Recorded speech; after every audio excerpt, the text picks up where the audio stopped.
Kozhikode Bhat road ബീച്ചിലെ മോഷണത്തിൽ യുവതി ഉൾപ്പെടെ 4 പേർ പിടിയിലായിരിക്കുന്നു. യുവാവിന്റെ 1 പവൻ മാലയാണ് പ്രതികൾ മോഷ്ടിച്ചത്.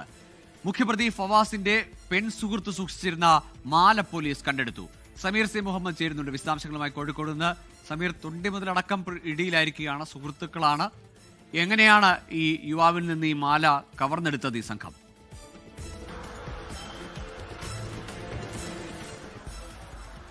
ഗൂഗിൾ കഴിഞ്ഞ ദിവസം രാത്രിയാണ് കോഴിക്കോട് ഭട്ട് റോഡ് ബീച്ചിൽ വെച്ചുകൊണ്ട് ഒരു മോഷണം നടന്നത്.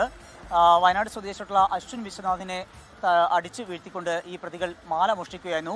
യുവാവ് അവിടെ കാറ് പാർക്ക് ചെയ്യുകയായിരുന്നു. ആ വേളയിലാണ് വയനാട് സ്വദേശിയും അതുപോലെ തന്നെ മലപ്പുറം കോഴിക്കോട് സ്വദേശികളുമായിട്ടുള്ള സുഹൃത്തുക്കൾ ചേർന്നുകൊണ്ട് ഈ വിധത്തിലുള്ള ഒരു അക്രമം അഴിച്ചുവിടുകയും അതിന് പിന്നാലെ കഴുത്തിൽ കിടന്ന മാല വലിച്ച് പൊട്ടിച്ച് എടുത്ത് കളഞ്ഞു കളയുകയും ചെയ്തത്. ഇതുമായി ബന്ധപ്പെട്ടാണ് വെള്ളയിൽ പോലീസ് അന്വേഷണം ആരംഭിച്ചത്.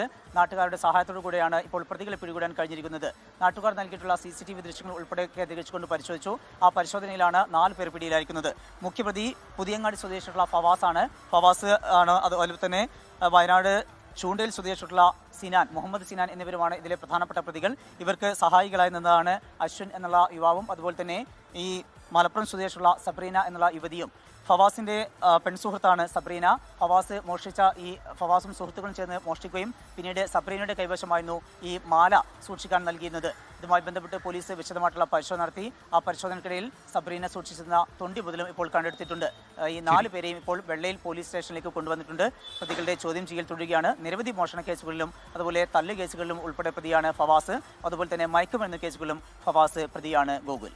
ശരി സമീർ, ഏതായാലും ഫവാസിന്റെ കൂട്ടുകാരും കൂട്ടുകാരിയും ചേർന്ന് നടത്തിയ മോഷണം തൊണ്ടി മുതലടക്കം പോലീസ് പിടികൂടി.